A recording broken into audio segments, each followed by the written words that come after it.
यस्य यतोऽन्वयादितरतश्चार्थेष्वभिज्ञस्वराट् तेने ब्रह्महृदाय आदिकवये मुह्यन्ति यत्सूरयः तेजो वारिमृदां यथा विनिमयो यत्र त्रिसर्गो मृषा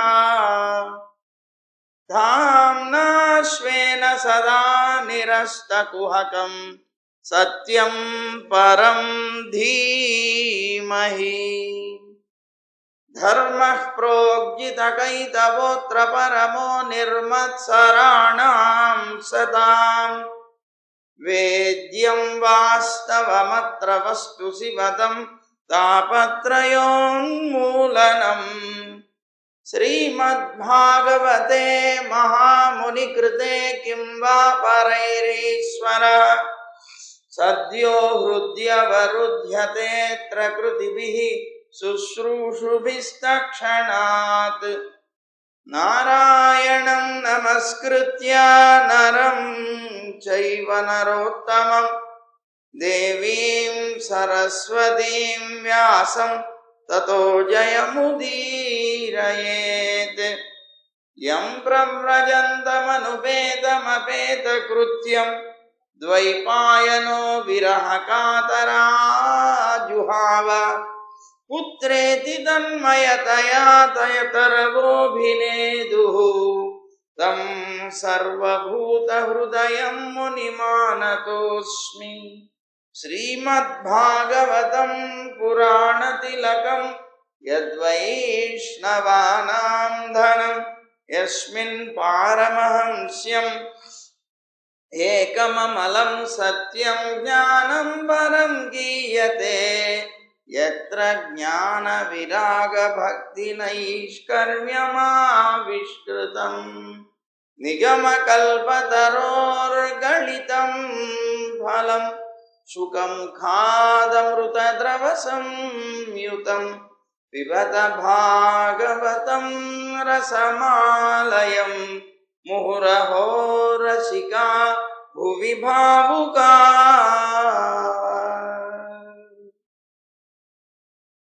ज्ञानानन्दमयं देवं निर्मलस्फटिकाकृतिम् आधारं सर्वविद्यानां हयग्रीवमुपास्महे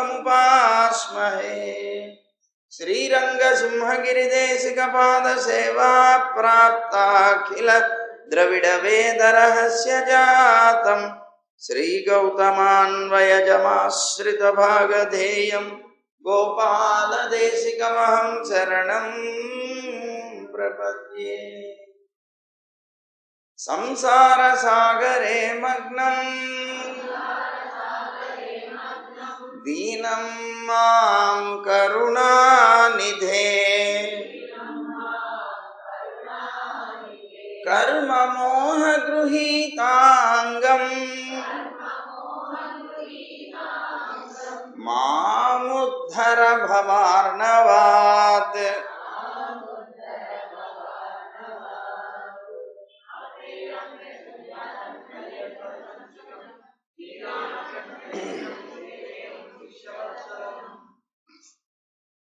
జై గోవింద.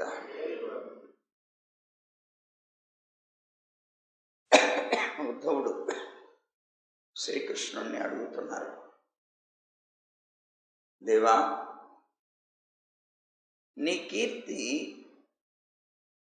ఎంతమందో మహానుభావులైనటువంటి భాగవతోత్తములు సత్పురుషులు గానం చేస్తూ ఉంటారు కదా,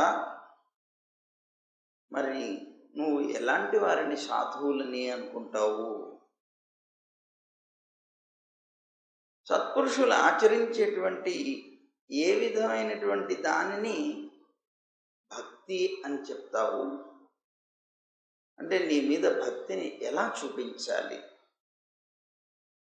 నువ్వు పురుష శ్రేష్ఠుడవి, సర్వ జగత్తుకి కూడా స్వామివి,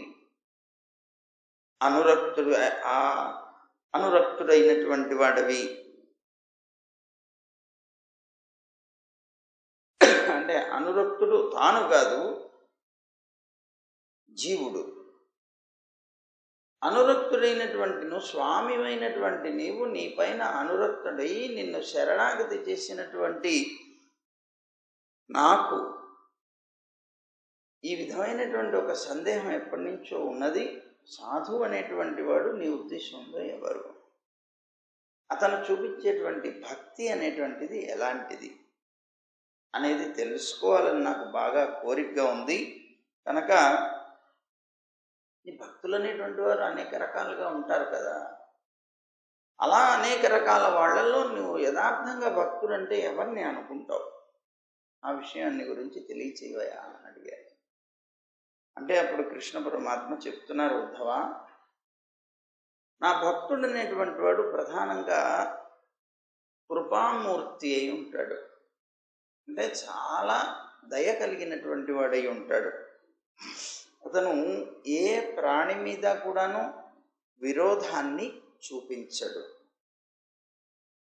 కఠినాతి కఠినమైనటువంటి కష్టాలు వచ్చినప్పటికీ కూడా వాటిని సంతోషంతో అనుభవిస్తాడు. అతని యొక్క జీవిత సారం ఏదైతే ఉంటుందో అది సత్యస్వరూపమైనటువంటిది. అతని యొక్క మనస్సులో ఎటువంటి పరిస్థితుల్లోనూ పాపవాసనలేవి కూడాను ఉండవు. అతను సమదర్శి అయి ఉంటాడు. అందరికీ మేలు చేయాలని, అందరి యొక్క మేలుని కోరేటువంటి వాడు అవుతాడు. సమదర్శి అయ్యాడు అంటే అతనికి మిత్రుడనో శత్రువనో ఉండేటువంటి వారు ఉండరు. అతని యొక్క బుద్ధి కామవాసనల చేత కలుషితం కాదు. తాను తీసుకునేటువంటి ఆహారం వల్ల అలాంటి అవస్థ ఎప్పుడైనా కలుగుతున్నా వెంటనే దాన్ని నిగ్రహించేటువంటి ప్రయత్నం చేస్తాడు. అతను సంయమి అంటే ఇంద్రియ నిగ్రహం కలిగినటువంటి వాడై ఉంటాడు. మధురమైనటువంటి స్వభావం కలవాడు, అలాగే పవిత్రుడు, అకించనుడై ఉంటాడు. లౌకికమైనటువంటి క్రియలు ఎప్పుడూ కూడా చేసేవాడు కాడు. అలాగే మితంగా ఆహారం తీసుకుంటాడు. శాంత స్వభావం కలిగినటువంటి వాడై ఉంటాడు. అలాగే స్థిరమైనటువంటి నిర్ణయంతో స్థిరచిత్తం కలిగినటువంటి వాడై ఉంటాడు. అంటే చాంచల్యం కలిగిన వాడు కాకుండా. అలాగే మననశీలుడై ఉంటాడు. ఎప్పుడూ కూడాను నా గురించి మననం చేస్తూనే ఉంటాడు అతను అని చెప్తూ, అతను ప్రమాదం అనేటువంటిది లేకుండా ఉంటాడు. ఇక్కడ ప్రమాదం అంటే పరాకు అని కూడా చెప్పుకుంటాం. కనుక పరాకు లేకుండా ఉంటాడు. గంభీరమైనటువంటి స్వభావం కలిగినటువంటి వాడై ఉంటాడు. అలాగే ధైర్యవంతుడై ఉంటాడు. దేనికి భయపడడు దాన్ని. ఎందుకంటే నేను ఒకడిని రక్షకంగా ఉన్నాను అనేటువంటి ఒక ధైర్యం ఉంటుంది అతనికి. ఆకలి, దప్పిక, శోకం, మోహం, జననం, మరణం అని చెప్పబడేటువంటి 6 గుణాలు ఉన్నాయి కదా. ఈ 6 గుణాలని కూడాను వీటిని షడ్గుణాలు అంటారు. వాటన్నిటిని కూడాను వశం చేసుకొని ఉంటాడు. అతను స్వయంగా ఎవరి నుంచి కూడా ఏ విధమైనటువంటి సన్మానాన్ని అపేక్షించడు. కానీ తాను మాత్రం ఇతరులందరినీ చక్కగా గౌరవించేటువంటి నేర్పు కలిగిన వాడై ఉంటాడు. నా విషయాల్ని ఇతరులకి వివరించడంలో చాలా నిపుణుడై ఉంటాడు. అందరితోటి మిత్రత్వం నేర్పుతాడు. అలాగే వాని యొక్క హృదయంలో నిండుగా కరుణ ఉంటుంది. దయ అనేటువంటిది నిండుగా ఉంటుంది. నా తత్వాన్ని బాగా తెలిసినటువంటి వాడు అయి ఉంటాడు. ఉద్ధవ, నా చేత ఉపదేశింపబడినటువంటి గుణ దోషాలు ఏవైతే ఇంతకు ముందు నేను చెప్పానో వాటన్నిటినీ కూడా తెలుసుకున్నటువంటి వాడై తన యొక్క స్వధర్మాల్ని పరిత్యజించేసి అంటే వదిలిపెట్టేసి నన్నే సేవించేటువంటి వాడు అయి ఉంటాడు. అతను సత్పురుషుడు అని పిలువబడతాడు. సత్, చిత్, ఆనందం అని చెప్పబడేటువంటి గుణాలతో కూడినటువంటి వాడిని, అనంతుడను, సర్వాంతర్యామినైనటువంటి నా స్వరూపాన్ని పరిపూర్ణంగా తెలుసుకుంటాడు. తెలుసుకొని ఉన్నా ఒకవేళ తెలుసుకోలేకపోయినా ఏకాంత భావంతో కనుక నన్ను సేవిస్తే తెలుసుకొని ఉంటాడు. ఒకవేళ కొంతమంది తెలుసుకున్నా తెలుసుకోలేకపోయినా నా యందు కనుక ఏకాంత భావం కలిగి ఉంటే నన్ను సేవిస్తే అతను కూడా ఉత్తమ భక్తుడుగానే చెప్పబడుతున్నాడు. నా తత్వం పరిపూర్ణంగా తెలిసినా తెలియకపోయినా నా యందు అత్యంతమైనటువంటి ప్రీతి కలిగి జీవిస్తే చాలు, అతను కూడా ఉత్తమ భక్తులుగా కీర్తింపబడుతూ ఉంటాడు అన్న ఉత్తమ భక్తుడిగా. అలాగే ఉద్ధవ, సహజంగా నా భక్తులు ఎప్పుడూ కూడా నా మూర్తిని, అలాగే నా భక్తులు ఎవరైతే ఉంటారో వాళ్ళని దర్శించాలి, స్పృశించాలి, సేవించాలి, వాళ్ళని స్తోత్రం చేయాలి, వాళ్ళకి నమస్కరించాలి అనేటువంటి ఆశ కలిగి ఉంటారు. నా గుణాలని, నా కర్మల్ని ఎప్పుడూ కూడా కీర్తిస్తూ ఉంటారు. నా కథని వినటంలో ఎప్పుడూ శ్రద్ధ చూపించి ఉండాలి. అలాగే నిరంతరం నన్ను ధ్యానం చేస్తూ ఉంటారు. తనకి లభించినటువంటి ఏ పదార్థాన్నైనా నాకు సమర్పించకుండా స్వీకరించేటువంటి తత్వమే ఉండదు వాళ్ళ దగ్గర. దాస్య భావంతో నాకు ఆత్మ నివేదనం చేస్తారు, అంటే ఆత్మ సమర్పణం చేసేస్తారు. నా జన్మ గురించి కానీ కర్మల్ని గురించి కానీ ఎప్పుడూ కూడా చర్చిస్తూ ఉంటారు. నా సంబంధమైనటువంటి పండుగలు ఏవైనా వస్తే వాటిని పరమ ఆనందంతో చేసుకుంటారు. గీతాలతోటి, వాయిద్యాలతోటి, నృత్యాలతోటి గొప్పగా గోష్ఠి చేసుకొని నా మందిరంలో ఉత్సవాల్ని అద్భుతంగా చేయిస్తూ ఉంటారు. వార్షికమైనటువంటి పర్వదినాల్లో, అంటే సంవత్సరానికి వచ్చేటువంటి పర్వదినాల్లో నా స్థానాలకి యాత్ర చేస్తారు, నాకు ఉత్సవాన్ని చేయిస్తారు. అలాగే వివిధమైనటువంటి ఉపాహారాలతో నన్ను పూజిస్తారు. వైదికమైనటువంటి లేదా తాంత్రికమైనటువంటి పద్ధతితో దీక్షని స్వీకరిస్తారు, నా వ్రతాలని ఆచరిస్తారు. ఆలయంలో నా మూర్తుల్ని ప్రతిష్ఠించడం అనేటువంటిది చేయటంలో చాలా గొప్ప శ్రద్ధ చూపిస్తారు. ఒంటరిగా పని చేయలేకపోతే ఇతరుల యొక్క సహాయాన్ని తీసుకునైనా సరే ఆ పనులు చేయడానికి సిద్ధపడతారు. నా కోసమని పుష్పవాటికలు నిర్మిస్తారు, ఉద్యానవనాలు నిర్మిస్తారు, క్రీడా స్థానాల్ని నిర్మిస్తారు, నగరాల్ని, ఆలయాల్ని అనేకంగా నిర్మించి వాటిలో ఆరాధనాదులు చేస్తారు. అలాగే సేవకుల్లాగా ఎంత ధనవంతులై ఉన్నా కూడా, ఎలాంటి కర్మలు చేసేవారైనా కూడా వారు సేవాభావంతో, శ్రద్ధతోటి, భక్తితోటి, నిష్కపటమైనటువంటి భావనతోటి ఆ నిర్మించబడినటువంటి ఆలయాల్ని ఊడుస్తారు. అలా ఊడ్చడం, వాటిని అలకటం, నీళ్లు చల్లటం, అలాగే ముగ్గులు వేయడం మొదలైనటువంటి పనులన్నిటి ద్వారా నా ఆలయాలకి సేవ చేస్తూ ఉంటారు. ఎప్పుడూ కూడాను ఈ సేవ చేయడంలో అభిమానాన్ని కానీ అహంకారాన్ని కానీ చూపించరు. ఎప్పుడైనా సరే నువ్వు చేసేటువంటి కర్మలు ఏవైతే ఉన్నాయో, శుభకర్మలు ఏవైతే ఉన్నాయో, ఎటువంటి పరిస్థితుల్లోనూ ఎవ్వరికి కూడాను చెప్పకు. నీ చేత చేయబడేటువంటి శుభకర్మలు అందరికీ చెప్పుకునేటువంటివి కాకూడదు. అది ఆచరించడం వరకు మాత్రమే, అది ప్రచారానికి పనికొచ్చేవి కాకూడదు.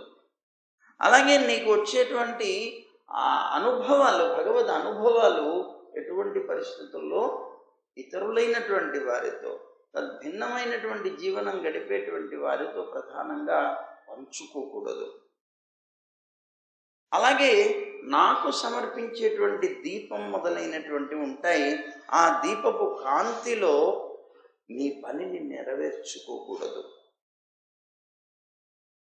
అంటే భగవంతుడికి దీపం పెట్టాం, మనం ఆ దీపపు కాంతిలో మన పనులు మనం చేసుకోకూడదు. అది భగవంతుడికి మాత్రమే ఉపయోగం. అలా చేయకూడదు. కనుక అన్య దేవతలకి సమర్పించినటువంటిది నాకు సమర్పించరు. లోకంలో నీకు ఏదైతే అన్నిటికన్నా కూడా చాలా ప్రియమైందని నువ్వు భావిస్తావో అలాంటి నీకు అభీష్టమైనటువంటి వస్తువుని నాకు సమర్పించు. నువ్వు కనుక అలా సమర్పిస్తే ఆ వస్తువు నీకు అనంతమైనటువంటి ఫలితాన్ని ఇస్తుంది. బాగా నీకు ఇష్టమైన వస్తువుని సమర్పించే ప్రయత్నం చేస్తే అన్నమాట. అలాగే సూర్యుడు, అగ్ని, బ్రాహ్మణుడు, గోవు, వైష్ణవులు, ఆకాశం, వాయువు, జలం, పృథివీ, ఆత్మ, సర్వ ప్రాణులు ఇవన్నీ కూడాను నా పూజా స్థానాలు అని గ్రహించు. అంటే అర్థం ఎలా అవి పూజా స్థానాలుగా మనం నిర్ణయం చేయాలి, ఆరాధించాలి. ఋగ్వేదం, యజుర్వేదం, సామవేద మంత్రాల ద్వారా సూర్యుడి యందు నన్ను పూజించు. ఆ మంత్రాలతో నన్ను సూర్యుడిలో ఆరాధించు. హవనం చేస్తూ అగ్నిలో నన్ను ఆరాధించు. అంటే నా పూజా స్థానాలని చెప్పాను కదా. అలాగే ఆతిథ్యం చేత బ్రాహ్మణ శ్రేష్ఠుడైనటువంటి వాడిని ఆరాధించు. అతనికి ఆతిథ్యాన్ని ఇచ్చావంటే నన్ను ఆరాధించినట్లే. అగ్నిలో హవనం వేసావు అంటే, హవనం చేసావంటే నన్ను ఆరాధించినట్లే. అలాగే పచ్చగడ్డి మొదలైనటువంటి ఆహారాన్ని గోవులకి కనుక నువ్వు తినిపించావు అంటే గోవుని నువ్వు ఆరాధించినట్లే, నన్ను పూజించినట్లే, గోవుల్లో నన్ను పూజించినట్లే. అలాగే ఆత్మ బంధువులాగా సత్కారం చేస్తూ వైష్ణవుణ్ణి కనుక నువ్వు పూజిస్తే నన్ను పూజించినట్లే. అలాగే నిరంతరం కూడా ధ్యానమగ్నుడు అయి ఉండటం వల్ల హృదయాకాశంలో నన్ను దర్శిస్తే నన్ను పూజించినట్లే. హృదయాకాశంలో నన్ను పూజించినట్లు అవుతుంది ధ్యానం చేయడం వల్ల. ముఖ్య ప్రాణం ఇది అని తెలుసుకొని వాయువు యందు కనుక నువ్వు ఆరాధన బుద్ధి కలిగి ఉంటే అందులో ఉన్నటువంటి నన్ను నువ్వు ఆరాధించినట్లే. జలం కానీ, పుష్పం కానీ మొదలైనటువంటి సామగ్రుల ద్వారా జలంలో నన్ను ఆరాధించగలిగితే ఆ జలస్వరూపుడైనటువంటి నాకు ఈ ఆరాధన చేరుతుంది. రహస్యమైనటువంటి మంత్రాలు ఉంటాయి. ఆ మంత్రాల ద్వారా మట్టితో నిర్మించినటువంటి వేదిక ఏదైతే ఉంటుందో ఆ వేదిక మీద నన్ను ఆరాధించవచ్చు. ఆ వేదిక మీద మంత్రాలతోటి నన్ను ఆరాధన చేస్తే నన్ను ఆరాధించిన ఫలం వస్తుంది. అలాగే తగినటువంటి భోగాల ద్వారా, అంటే భోజన పదార్థాల ద్వారా జీవుని సంతోషపెడితే నన్ను ఆరాధించినట్లే అవుతుంది. అలాగే సమదర్శనం ద్వారా సర్వభూతాల యందు అంతర్యామిగా ఉన్నటువంటి ఆ అంతర్యామి స్వరూపుణ్ణైనటువంటి నన్ను నువ్వు ఆరాధించవచ్చు. సర్వభూతాల్లోనూ చూస్తూ సర్వభూతాలకి హితాన్ని చేస్తూ ఉంటే అది నాకు పూజగానే నేను భావిస్తాను. ఈ ప్రదేశాలన్నిటిలో కూడా ఎలా భావించాలి అనంటే, వాటిని ఆరాధన చేస్తున్నప్పుడు నేనేదో జలానికి ఆరాధన చేస్తున్నాను, సూర్యుడిని ఆరాధన చేస్తున్నాను అనే బుద్ధితో కాకుండా ఏ రూపాన్ని నువ్వు భావించాలి ఆ ఆరాధన చేసేటప్పుడు అంటే శంఖ, చక్ర, గదా, పద్మాలతో కూడుకున్నటువంటి చతుర్భుజ రూపంతో ఉన్నటువంటి శాంతమైనటువంటి నా యొక్క రూపాన్ని ఏకాగ్ర చిత్తంతో ధ్యానిస్తూ పూజించాలి. అంటే వాటన్నిటిలో అంతర్యామిగా ఉన్నటువంటి నన్ను నువ్వు ఆరాధన చేయాలి. ఈ విధంగా ఏకాగ్ర చిత్తంతో యజ్ఞ యాగాదులైనటువంటి ఇష్టకర్మల ద్వారా, అలాగే చెరువులు, బావులు మొదలైనటువంటి తవ్వించడం మొదలైనటువంటి పూర్తకర్మల ద్వారా, పూర్తకర్మలు అంటారు వాటిని, నన్ను పూజించడమే ఎవరైతే చేస్తారో అలాంటి వాళ్ళు శ్రేష్టమైనటువంటి భక్తిని పొందుతారు. అలాగే సత్పురుషుల యొక్క సేవ గనక చేస్తే అది నా సంబంధమైనటువంటి జ్ఞానాన్ని కలిగిస్తుంది.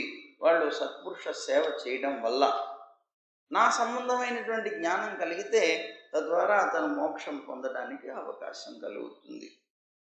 ఉద్ధవ, నేను సత్పురుషులకి పరమ ఆశ్రయుణ్ణి ఉన్నానయ్యా.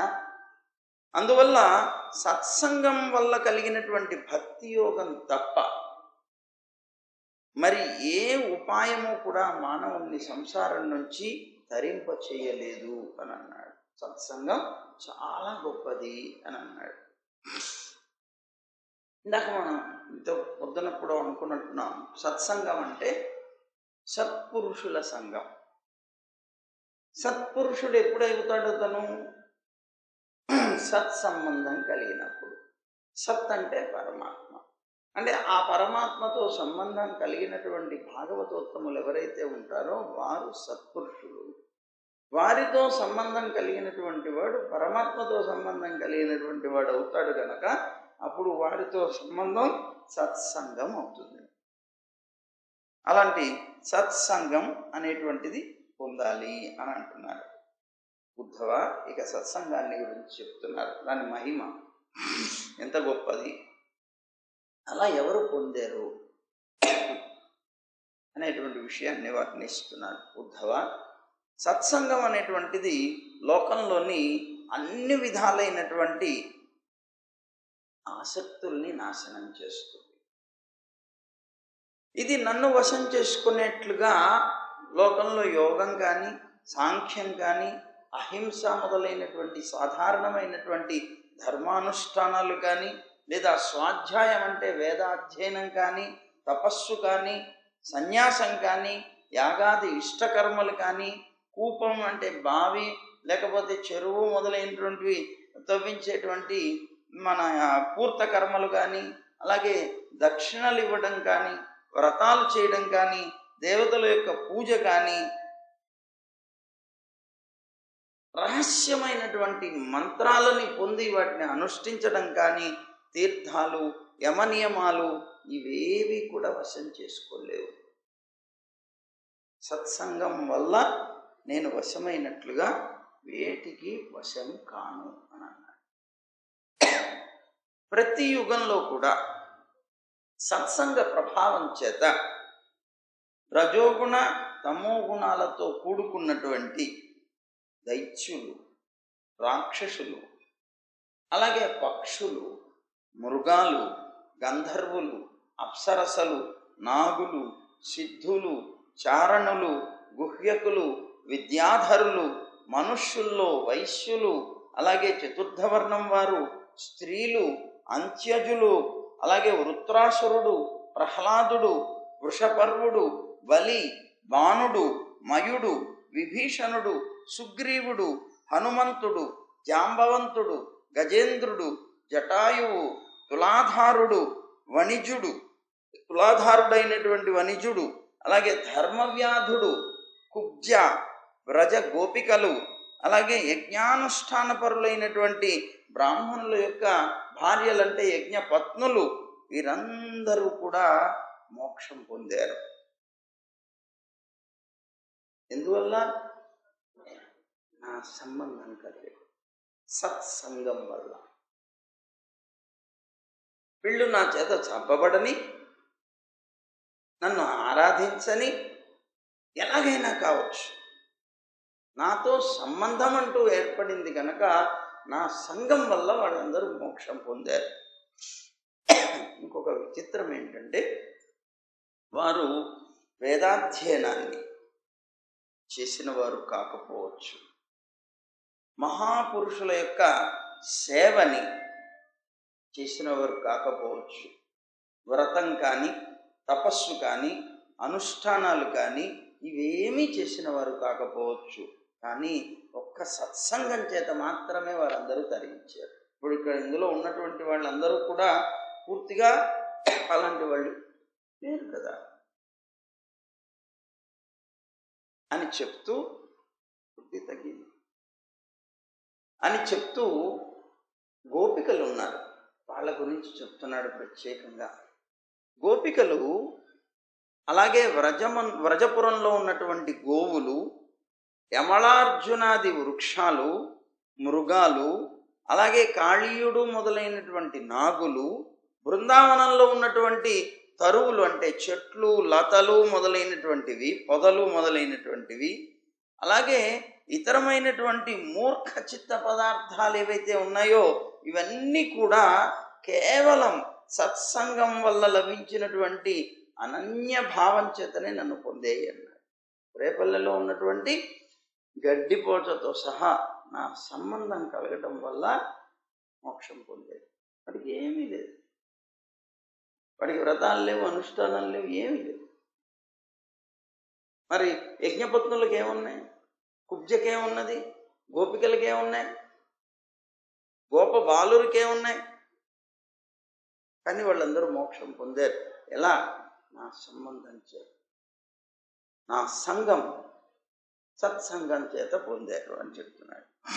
అలాగే ఇతరులైనటువంటి వ్యక్తులు నా చేత, నా సంబంధం వల్ల వీళ్ళందరూ పొందినట్లుగా ఇతరులైనటువంటి వ్యక్తులు యోగం కానీ, సాంఖ్యం కానీ, దానం కానీ, వ్రతం కానీ, తపస్సు కానీ, యజ్ఞం కానీ, అలాగే వేదాధ్యయనం కానీ, ధర్మం కానీ మొదలైనటువంటి వాటి ద్వారా ఎంతో ప్రయత్నం చేసినప్పటికీ నన్ను పొందలేరన్నాడు.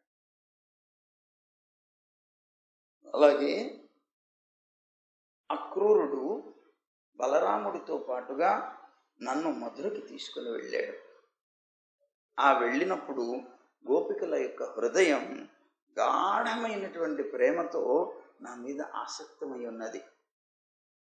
ఆ సమయంలో విరహం వల్ల కలిగినటువంటి తీవ్రమైనటువంటి మనస్తాపంతో వాళ్ళు పీడింపబడ్డారు. బాబు, నా సమాగమం తప్ప, అంటే నన్ను మళ్ళీ వారు వచ్చి కలిస్తే తప్ప మళ్ళీ ఏ వస్తువు కూడాను వారికి ఆ సమయంలో సుఖాన్ని కలిగించలేదు. నన్ను పొందడం తప్ప ఏ విషయం కూడా వారికి సుఖాన్ని కలిగించలేదు. ఉద్ధవ, పూర్వం వారు బృందావనంలో ఉన్నప్పుడు ప్రియతముణ్ణైనటువంటి నాతోటి ఎన్నో రాత్రులు ఒక అర్ధక్షణంలా గడిపేశారు. కానీ నాతో ఎడబాటు కలిగినటువంటి దశలో ఆ రాత్రులన్నీ కూడా వాళ్ళకి ఒక్కొక్క కల్పంలాగా దీర్ఘమైనటువంటి కాలంగా బాధపడ్డారు, దుఃఖపడ్డారు. సముద్రంలో కలిసిపోయినటువంటి నదులు ఉంటాయే, ఆ సముద్రంలో కలిసిపోయినటువంటి నదులు ఎలాగైతే మళ్ళీ ఇది ఫలానా నది అని గుర్తించడానికి నామ రూపాలు తెలియకుండా అయిపోతాయో, సమాధి యోగం చేత ఒక సమాధి స్థితిలో ఉన్నటువంటి యోగి ఎలాగైతే నామ రూపాలు తెలియకుండా అయిపోతాడో, అలాగే గోపికలందరూ కూడా పరమమైనటువంటి ప్రేమ చేత నా మీదనే ఆసక్తమైనటువంటి మనస్సుతో మొత్తం మర్చిపోయారు. సర్వస్వాన్ని త్యాగం చేశారు. పూర్తిగా వారి హృదయంలో నిండుగా నేనే ఉండిపోయాను. కానీ ఒక విచిత్రం తెలుసా ఉద్ధవ, వాళ్ళల్లో వేల మంది గోపికలు నా వాస్తవికమైనటువంటి స్వరూపాన్ని తెలిసిన వారు కారు. యథార్థంగా నేను భగవంతుణ్ణి అని తెలిసి నన్ను ప్రేమించిన వాళ్ళు కారు. అయినప్పటికీ వాళ్ళు నన్ను భగవంతునిగా కాకుండా ప్రియతమ్ముడిగానే తలిచారు. అందువల్ల వాళ్ళకి జారభావంతో నన్ను పొందడం అనేటువంటిది, కలుసుకోవడం అనేటువంటి దాని మీద అభిలాషపడ్డారు. ఒక జారభావంతో, భగవంతుడు అనేటువంటి భావనతో కాదు, జారభావంతో నన్ను పొందాలనుకున్నారు. వాళ్ళకి ఏ విధమైనటువంటి సాధనలు గట్రాలు లేవు. సాధనహీనులైనటువంటి ఆ అబలలు, ఆ స్త్రీలు కేవలం నా సంఘ ప్రభావం చేతనే పరబ్రహ్మ స్వరూపుడినైనటువంటి నన్ను పొందగలిగారయ్యా. వాళ్ళ దగ్గర ఏమీ లేదు, సాధనలే లేదు. నా మీద ఉన్నటువంటి అత్యంతమైనటువంటి ప్రీతి, అది కూడా నేను భగవంతుణ్ణి అనే భావంతో కాదు, నా మీద ఉన్నటువంటి ఒక ప్రేమ చేత, అంటే ఆ భావన కూడా లేకుండా నన్ను పొందారు వాళ్ళందరూ అంటున్నారు. ఉద్ధవ, నువ్వు శృతి స్మృతులు ఏవైతే ఉన్నాయో, అవి చెప్పేటువంటి విధి నిషేధాలు ఏవైతే ఉన్నాయో, అవన్నీ కూడాను శ్రవణ యోగ్యాలు, వినదగినటువంటి విషయాలు అనేటువంటివి అన్నిటినీ కూడాను వదిలిపెట్టేసి సర్వ ప్రాణుల్లో కూడాను సర్వాంతర్యామిగా ఉన్నటువంటి నన్ను శరణాగతి చెయ్యి. దానివల్ల నువ్వు అన్ని చోట్ల కూడా నిర్భయంగా తిరగగలుగుతావు, జీవించగలుగుతావు అన్నాడు. ఉద్ధవుడు అన్నాడు, యోగేశ్వరులైనటువంటి వాళ్ళకు కూడా పరమేశ్వరుడు అయినటువంటి వాడా కృష్ణ, నీ ఉపదేశాలని వింటూ ఉన్నా నా మనసులో ఇంకా సందేహాలు అనేకం ఉన్నాయి, అవి తీరడం లేదయ్యా. కనుక నా మనస్సు ఆ సందేహాలతోటి భ్రాంతి పొందుతున్నది అన్నాడు. దానికి కృష్ణుడు మళ్ళీ ప్రారంభించి చెప్తున్నాడు, ఉద్ధవ, షట్చక్రాలు ఏవైతే ఉంటాయో, ఆ షట్చక్రాల్లో నివేశుడైనటువంటి ఆ జీవుడు ఉన్నాడే, ఆ పరమాత్మ ఎవరైతే ఉంటారో ఆ పరమాత్మని నాదయుక్తమైనటువంటి ప్రాణంతో ఆధార చక్రంలోకి ప్రవేశిస్తాడు. పరమాత్మని ఆశ్రయించి జీవుడు మణిపూరము, విశుద్ధము అని చెప్పబడేటువంటి చక్రాల్లో మనోమయ రూపంగా సూక్ష్మదశని రూపంలో ఉన్నటువంటి పరమాత్మను ఉపాసిస్తాడు. ఆ తర్వాత అది ముఖంలో ఉండేటువంటి వివరంలో హ్రస్వాది రూపంలో, హ్రస్వాది మాత్రా రూపంలోకి చేరుతుంది. ఉదాత్తాది స్వర రూపంలోకి మారుతుంది. మారినటువంటిది అకారము మొదలైనటువంటి వర్ణ రూపాన్ని ధరించి అతి స్థూల భావంతో అనేక రకాలైనటువంటి శబ్దాలుగా వెల్లడవుతుంది. అగ్ని, ఆకాశం ఊష్మ రూపంలో ఉండి బలంగా కాష్టాల్ని మదించినప్పుడు, అంటే కట్టెని మదించినప్పుడు వాయువు యొక్క సహాయాన్ని తీసుకొని సూక్ష్మమైనటువంటి నిప్పు రవ్వలు ఎలాగైతే దాంట్లో నుంచి వస్తాయో, ఆ అగ్ని అప్పుడు నిప్పు రవ్వల రూపంలో కనిపిస్తుంది. కానీ హవనం చేసినప్పుడు ఎలాగైతే ప్రచండమైనటువంటి రూపాన్ని ధరిస్తుందో, అట్లాగే ఈ వేదవాణి కూడా, ఈ శబ్దాలన్నీ కూడాను అలా వచ్చినటువంటి ఈ శబ్దాలు వేద రాశి అయ్యాయి, వేద శబ్ద రాశిగా మారాయి. సూక్ష్మ స్థూల క్రమంతో ఇవన్నీ కూడా, ఈ శబ్దాలన్నీ కూడా నన్నే తెలియజేస్తూ ఉంటాయి.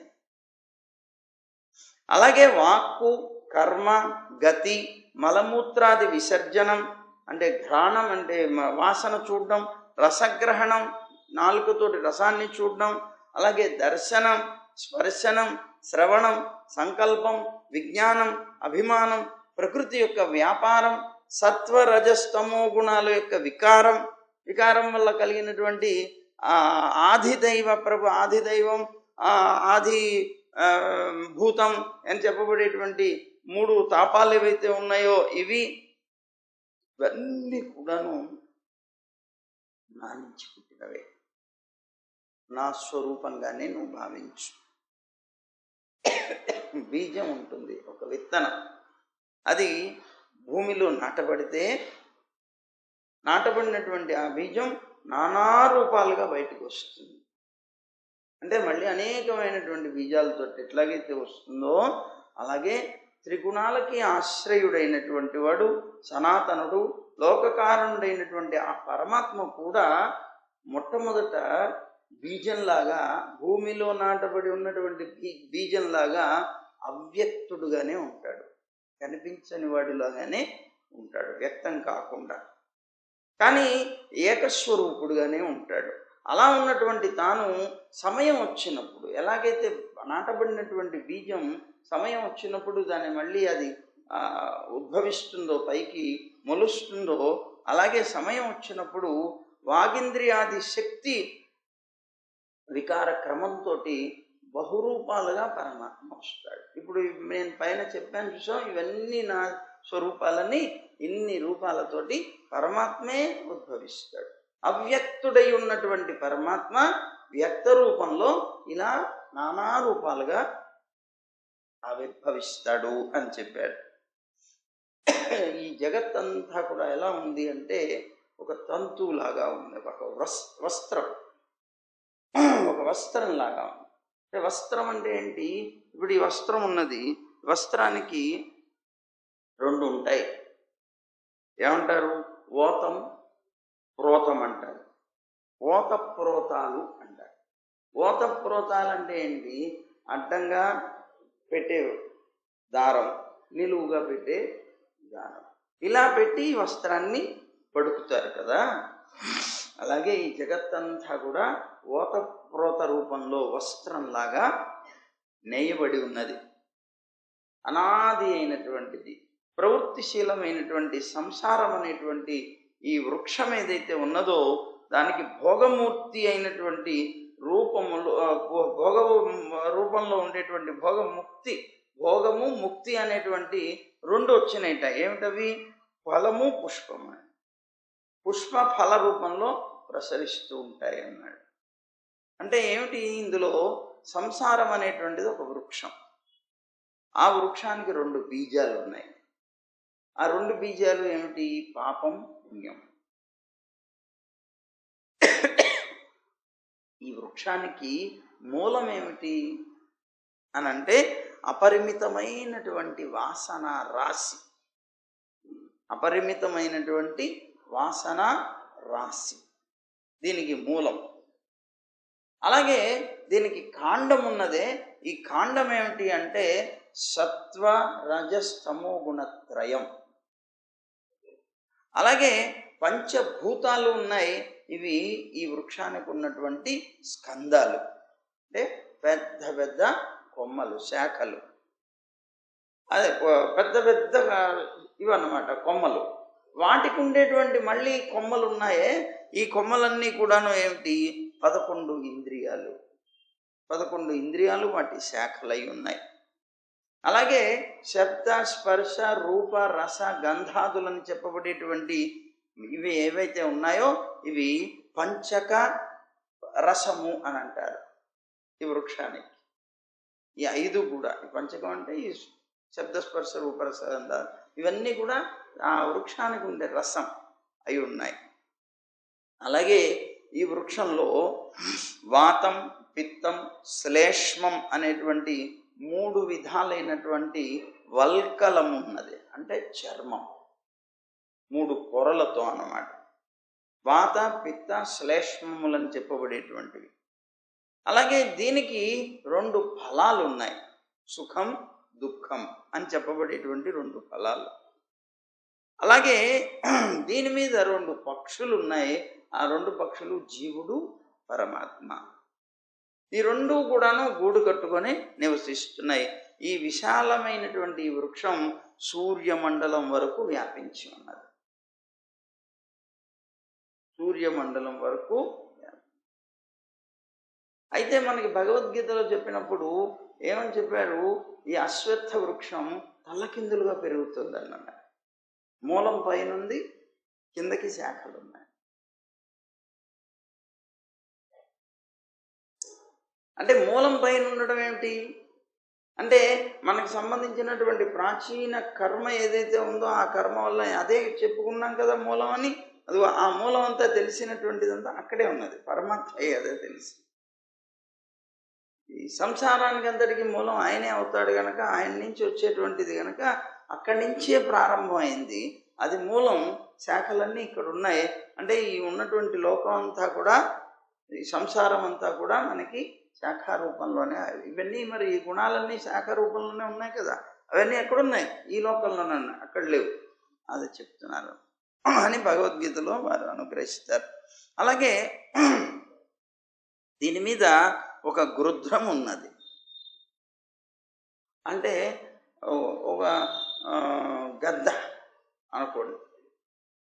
అదేమిటి అంటే కాముకులైనటువంటి గృహస్థులు. దీని యొక్క ఈ గృహస్థులైనటువంటి గ్రద్ద అని చెప్పబడేటువంటి ఒక పక్షి ఏం చేస్తుందిట? దుఃఖ సుఖ రూపమైనటువంటి ఫలాల్ని తింటోంది. ఇంకొక పక్షి ఉన్నది, అది హంస. అంటే వివేకులైనటువంటి సన్యాసులైనటువంటి వాళ్ళు దీని యొక్క సుఖరూపమైనటువంటి ఫలాల్ని మాత్రమే భక్షిస్తారు. దుఃఖరూపమైనటువంటి సుఖ ఫలాల్ని భోగించరన్నమాట, భక్షించరన్నమాట. అసలు యథార్థంగా చెప్తే ఉద్ధవ ఉన్నది నేను ఒక్కడనే.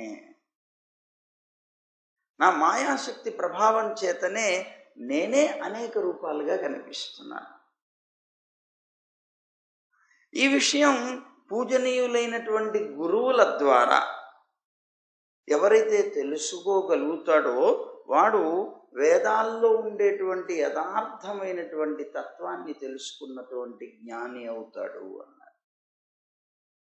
అందువల్ల నువ్వు కూడా పైన ఏదైతే నేను చెప్పానో అదంతా గురువుని సేవించి ఏకాంత భక్తి కలిగినటువంటి వాడివై గురువు యందు తీక్ష్ణమైనటువంటి జ్ఞాన కుఠారం అంటే కత్తితో త్రిగుణాత్మకమైనటువంటి లింగ శరీరాన్ని ఖండించమంటే పరిత్యజించే, వదిలిపెట్టేసే, దీన్ని నాశనం చేసుకో, పరమాత్మ వస్తువు అయినటువంటి నన్ను నువ్వు పొందవయ్యా అన్నాడు. ఆ తర్వాత జ్ఞానరూపమైనటువంటి సాధనాన్ని కూడా వదిలిపెట్టేసే నన్ను పొందిన తర్వాత అన్నాడు. అయితే మళ్ళీ చెప్తున్నాడు కదా కృష్ణుడు, ఉద్ధవ 3 గుణాలు ఏవైతే ఉన్నాయో సత్వరజస్తమో గుణాలు, ఈ 3 కూడా బుద్ధి గుణాలే కానీ ఆత్మగుణాలు కావు. జ్ఞాపకం పెట్టుకో. బుద్ధి గుణాలు ఇవన్నీ అంటే ఈ ప్రకృతికి సంబంధించినవే, ఆత్మ సంబంధమైనటువంటివి కావు. దాని మీద ఆరోపించుకోవడం చేయకు. ఈ 3 గుణాలు బుద్ధి గుణాలే కానీ ఆత్మగుణాలు కావయ్యా. సత్వవృత్తి ద్వారా రజస్తమో గుణ వృత్తుల్ని నువ్వు తప్పనిసరిగా జయించాలి. అంటే నీ 3 గుణాల్లోనూ సత్వగుణాన్ని అధికంగా పెంచుకుంటూ రజోగుణాన్ని తమో గుణాన్ని జయించాలి. ఆ తర్వాత సత్వగుణ శాంత వృత్తి ద్వారా అంటే సత్వగుణం వల్ల పొందినటువంటి శాంత వృత్తి ఏదైతే ఉన్నదో దాని ద్వారా సత్యం అలాగే దయ మొదలైనటువంటి సాత్విక ప్రవృత్తులు ఏవైతే ఉన్నాయో వాటిని కూడా నువ్వు జయించాలన్నాడు. అలా జయించి నీకు సత్వగుణం కనుక అధికమైందనుకో ఎప్పుడైనా, అలాంటప్పుడు ఆ జీవుడికి నా మీద భక్తి అనేటువంటి ధర్మం ఉత్పన్నమవుతుంది, ఆవిర్భవిస్తుంది. సత్వగుణం అధికమైనప్పుడే మనకు భక్తి వస్తుంది, లేకపోతే బుద్ధి రాదనమాట. నిరంతరం ఈ సత్వగుణం నీలో అధికమైనప్పుడే భక్తి వస్తుంది కదా. సత్వగుణాన్ని ఎలా పెంచుకోవాలి అనుకున్నప్పుడు సాత్వికమైనటువంటి పదార్థాలనే నువ్వు సేవించాలి. సత్వగుణం అధికంగా ఉన్నటువంటి ఆహారాన్నే తినాలి. దాని చేత నీకు సత్వగుణం వృద్ధి పొందుతుంది. దాని నుంచే ధర్మం అనేటువంటిది ప్రవర్తిల్లుతుంది. నీకు ధర్మ బుద్ధి ఎప్పుడు వస్తుంది అంటే సత్వగుణం ఉండవలస్తుంది. సత్వగుణం దేనివల్ల వస్తుందంటే సాత్వికమైన ఆహారం తినడం వల్ల వస్తుంది అని చెప్పుకుంటూ వచ్చి ఆ సత్వగుణాన్ని వృద్ధి చేసేటువంటి ధర్మం ఏదైతే ఉందో అదే శ్రేష్టమైనది. గుర్తుపెట్టుకో. ఆ సత్వగుణం చేత వృద్ధి పొందేటువంటి ధర్మం ఏదైతే ఉన్నదో అది శ్రేష్టమైనది. అది రజస్తమో గుణాలని రెండింటినీ కూడా నాశనం చేస్తుంది. ఆ 2 నశించిన తర్వాత మూలమైనటువంటి అధర్మం ఏదైతే ఉన్నదో అది కూడా పూర్తిగా నాశనం అయిపోతుంది. శాస్త్రం కానీ, జలం కానీ, జనులు కానీ, దేశం, కాలం, కర్మ, జన్మ, ధ్యానం, మంత్రం, సంస్కారం అనేటువంటి ఈ 10 వస్తువులు ఏవైతే ఉన్నాయో వీటిని యథాయోగ్యంగా ఇవన్నీ కూడాను గుణాలకు కారణమవుతున్నాయి. ఇవన్నీ గుణాలకి కారణమవుతున్నాయి అంటే సత్వరజస్తమో గుణాలకి. వీటిలో ఈ ఉన్నటువంటి వాటిలో ఏవి నువ్వు అనుసరించాలి, ఏవి నువ్వు అనుసరించకూడదు అనేటువంటిది ప్రాచీనులైనటువంటి వ్యాసుడు మొదలైనటువంటి మహర్షుల చేత ప్రశంసింపబడ్డాయి. కొన్ని నిరసింపబడ్డాయి, కొన్ని అలాగే ఉపేక్షింపబడ్డాయి. కొన్ని వారి చేత ప్రశంసింపబడినటువంటి వస్తువులన్నీ సాత్వికాలయ్యాయి.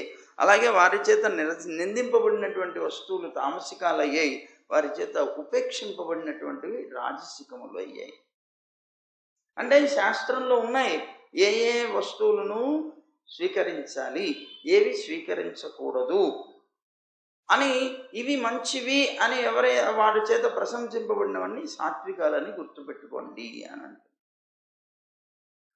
సరే, ఈ ఆత్మ అంటే పరమాత్మ ప్రత్యక్షం కానంత మటుకు కూడా నీకు స్థూల సూక్ష్మ దేహాలు రెండు కూడా వాటికి కారణమైనటువంటి గుణాలు ఏవైతే ఉన్నాయో ఇవి స్థూల సూక్ష్మ రూపాలు ఇవన్నీ కూడాను నశించనంత మటుకు కూడా మానవుడు సత్వగుణ అభివృద్ధి కోసం అని సాత్విక విషయాల్ని తప్పనిసరిగా సేవించాలి.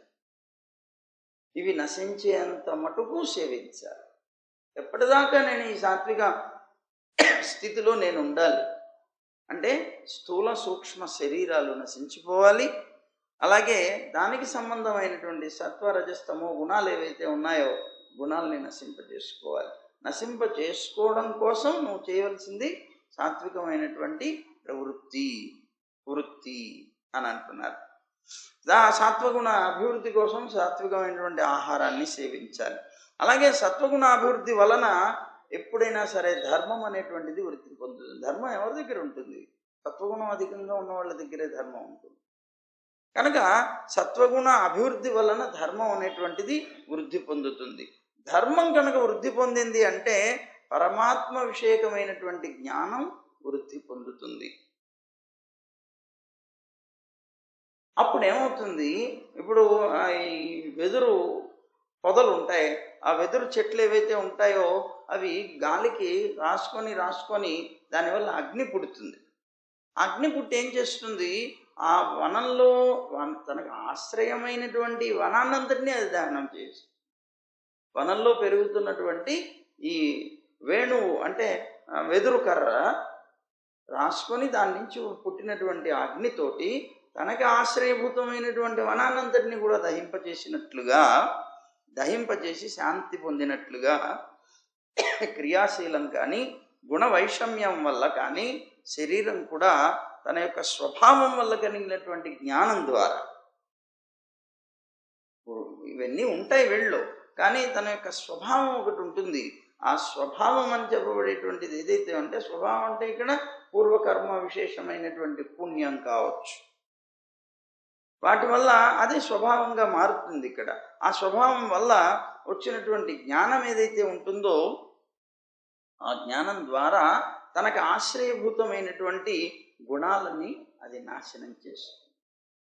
ఆ వనంలో పెరిగేటువంటి ఈ వృక్షాలు కనుక రాసుకొని దాని నుంచి పుట్టేటువంటి అగ్ని చేత దానికి ఆశ్రయమైనటువంటి వనమే దహనం పడినట్టుగా ఇందులో ఉండేటువంటి ఈ శరీరంలో ఉండేటువంటి గుణవైషమ్య జాతం వల్ల పుట్టినటువంటి గుణవైషమ్యాల వల్ల పుట్టినటువంటి స్వభావం వల్ల కలిగిన జ్ఞానం ఏదైతే ఉంటుందో ఈ జ్ఞానం అనేటువంటి అగ్ని చేత ఈ శరీరం అనేటువంటిది నాశనం అయిపోతుంది. అంటే ఈ గుణాలతో కూడినటువంటి శరీరం నశించిపోతుంది. నశించిపోవడం అంటే మళ్ళీ మనకి జన్మ లేకుండా అవుతుంది.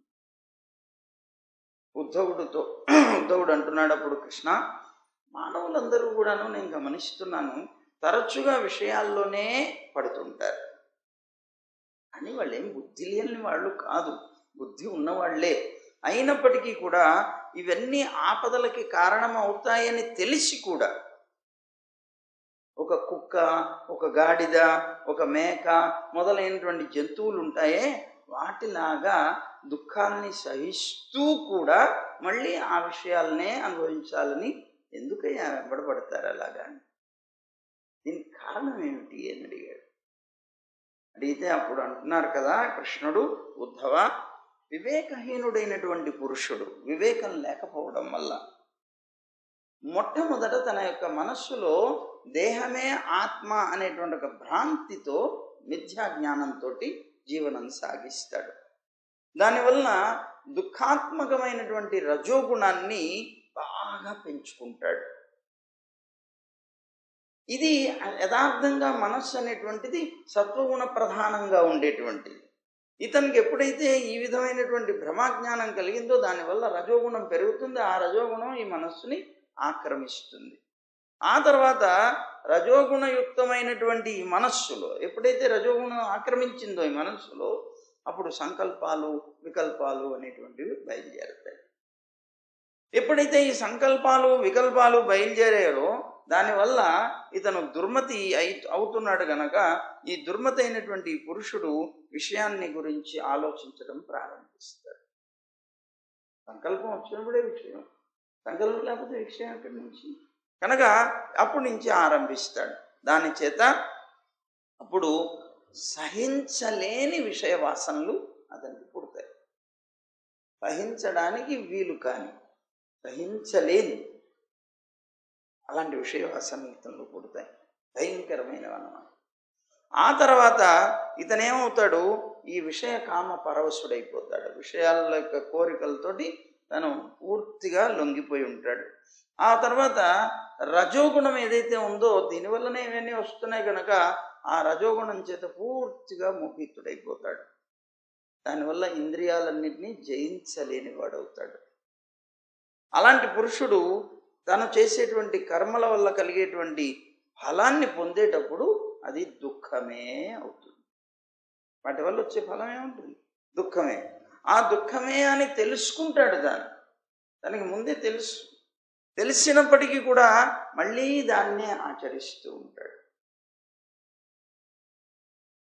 అయితే కానీ వివేకవంతుడైనటువంటి పురుషుడు ఉన్నాడే, అతను రజోగుణ తమో గుణాలని పూర్తిగా వదిలిపెట్టేసి సావధాన చిత్తంతో అవి ఎటువంటి పరిస్థితుల్లో ప్రవేశించకూడదు అనే నిష్ఠతోటి వాటిని దూరం చేసుకునేటువంటి ప్రయత్నంతో మనస్సుని నిగ్రహిస్తాడు. నిగ్రహించి కర్మల్లో ఉండేటువంటి దోషాన్ని ముందుగానే తెలుసుకోవటం వల్ల వాటి మీద ఆసక్తిని పొందాడు వివేకవంతుడైన వాడు. అజ్ఞాని అయితే అలా చేస్తాడు. అంటే ఎందుకు ఇలా చేస్తున్నాడు అంటే అందరూ అలా చేయరు, అజ్ఞానులు ఇలా చేస్తారు, జ్ఞానులైతే ఇలా చేస్తారు అని చూపిస్తున్నాడు అనమాట. అతను ఎట్లా ఉంటాడు? ఇలా మనస్సుని నిగ్రహించుకున్నటువంటి వ్యక్తి అప్రమత్తుడై ఉంటాడు, చాలా జాగ్రత్త వహించి ఉంటాడు. ఎటువంటి పరిస్థితుల్లో మనస్సులో ఏ కోణం నుంచి కూడాను ఈ రజోగుణ తమో గుణాలు ప్రవేశించకుండా జాగ్రత్త పడుతూ ఉంటాడు. ఈ విషయాలు చొరబడకుండా జాగ్రత్త పడుతూ ఉంటాడు. అతను శ్వాసను జయిస్తాడు, ప్రాణాయామాదుల ద్వారా ఆసనాన్ని జయిస్తాడు. వీటన్నిటిని తన అదుపులో ఉంచుకున్నటువంటి వాడై ఆ పురుషుడు 3 కాలాల్లో కూడా నాయందు మనస్సుని ఉంచి క్రమంగా ఏకాగ్రతని సంపాదిస్తాడు. అలా ఆ ఏకాగ్రతని సంపాదిస్తాడు, ఆ విధంగా చేస్తాడు. అయితే ఆ సాధకుడు తన మనస్సులో అన్నిటి నుంచి కూడాను మనస్సుని అన్ని ఇంద్రియాల నుంచి కూడాను ఆకర్షించి సాక్షాత్తుగా నా మీదనే నిలపడం చేస్తాడు. అంటే ఇంద్రియాలన్నీ కూడాను మనస్సుని అటు ఇటు పట్టుకెళ్ళిపోతాయి. పట్టుకెళ్తూ ఉన్నప్పుడు యాక్చువల్గా కనెక్షన్ అక్కడి నుంచి, ఇప్పుడు నేత్రం ఉన్నది, ఏదో ఒక వస్తువుని చూసినటువంటి నేత్రం ఏం చేస్తుంది? వెంటనే మనస్సుకి ఇన్ఫర్మేషన్ ఇస్తుంది, ఇక్కడ అది ఉందో. వెంటనే మనస్సు ఏం చేస్తుంది? ఆ నేత్రం ద్వారా దాన్ని చూసేసి ఇది బాగుంది, దీన్ని పొందాలి అనేటువంటి భావన కలుగుతుంది. ఎప్పుడైతే ఇది పొందాలి అనేటువంటి భావన కలిగిందో అప్పుడు క్రియ ప్రారంభం అవుతుంది. కనుక ఈ ఇంద్రియాలన్నీ కూడాను మనస్సుతో కనెక్ట్ అయిపోయి ఉండి ఈ మనస్సు అనేటువంటిది ఆ ఇంద్రియాల ద్వారా అనేక రకాలైనటువంటి చెడ్డ కర్మలు చేస్తుంది. అయితే అసలు యోగం అంటే ఏమిటి అనే దాని గురించి ఇక్కడ చెప్తున్నారు. యోగం అంటే ఏమిటి? సాధకుడైనటువంటి వాడు తన యొక్క మనస్సుని అన్ని ఇంద్రియాల నుంచి, అన్నిటి నుంచి అనుకోండి, ఇంకా అన్నిటి నుంచి కూడాను ఆకర్షించి సాక్షాత్తుగా నా మీదనే నిలుపుతాడు. ఇంకా దేని మీద అతని యొక్క మనస్సు లగ్నం చేయడు. అన్నిటినీ వదిలిపెట్టేసి నా మీద మాత్రమే నిలిపి ఉండడాన్ని యోగము అని నా శిష్యులైనటువంటి సనకాది మహర్షులు వివరించారయ్యా అని చెప్తున్నాడు. యోగం అంటే ఏమిటి అంటే ఇది. మనస్సు ఇతర ఇంద్రియాలతో సంబంధాన్ని వదిలిపెట్టి ఇతర విషయాలని వేటిని ఆలోచించకుండా ఒక్క పరమాత్మని మాత్రమే ఆలోచిస్తూ ఉన్నటువంటి దశ యోగం అంటారు. అతను అలా చేసేటువంటి, ఆ విధంగా ధ్యానం చేసేటువంటి వ్యక్తికి యోగి అని పేరు అని సనకాది ఋషులైనటువంటి నా శిష్యులు చెప్పారన్నాడు. ఏతావాన్ యోగ ఆదిష్టౌ మచ్చిష్యై సనకాదిభిః సర్వతో మన ఆకృష్య మయ్యధ్యావేశ్యతే యథ అని దానికి ప్రమాణంగా చెప్తున్నారు, శ్లోకం చెప్తున్నారు. సరే, ఇక ఉద్ధవుడు అంటున్నారు కదా, కృష్ణ నువ్వు ఎప్పుడు ఏ రూపంతో, సనకాదులందరూ అంటున్నావు కదా, నా శిష్యులు అంటున్నావు కదా, నా శిష్యులు అన్నావు అంటే నువ్వు ఎప్పుడు ఏదో ఉపదేశం చేసేవాళ్ళే, చేసి ఉండాలి. నువ్వు ఏ రూపంతో సనకాదులందరికీ కూడా ఈ యోగాన్ని బోధించావయ్యా? ఆ కాలం ఆ రూపాన్ని నేను తెలుసుకోవాలని కోరుకుంటున్నాను, కనుక నాకు అనుగ్రహించవా అని అడిగాడు. అప్పుడు శ్రీకృష్ణ పరమాత్మ చెప్పడం ప్రారంభించాడు. రేపు చెప్తా అన్నారు. సర్వం శ్రీకృష్ణ.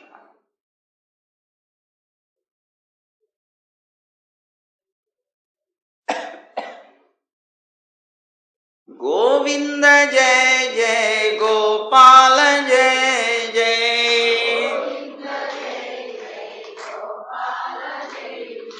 రాధారమణ హరి గోవింద జయ జయ,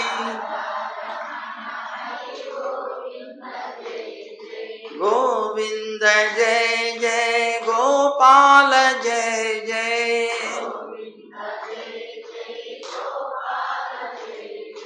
రాధారమణ హరి గోవింద జయ జయ, గోదారమణ హరి గోపాల జయ జయ,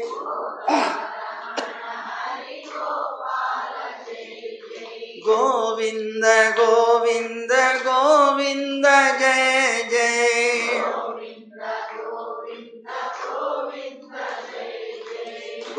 గోవర్ధనోద్ధార గోవింద జయ జయ,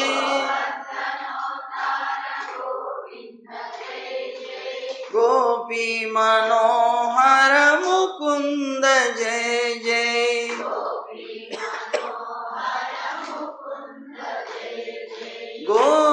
గోవర్ధనోద్ధార గోవింద జయ జయ,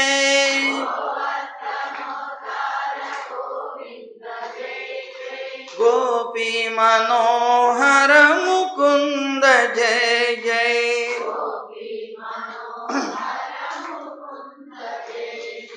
గోవింద జయ జయ గోపాల జయ జయ,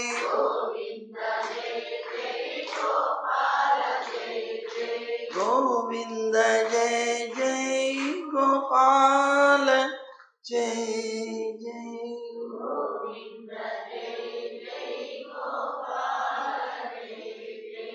జై గోవింద, జై జై గోవింద, జై జై జై గోవింద, జై శ్రీమన్నారాయణ, జై జై శ్రీమన్నారాయణ, జై జై జై శ్రీమన్నారాయణ. సర్వం శ్రీకృష్ణార్పణమస్తు.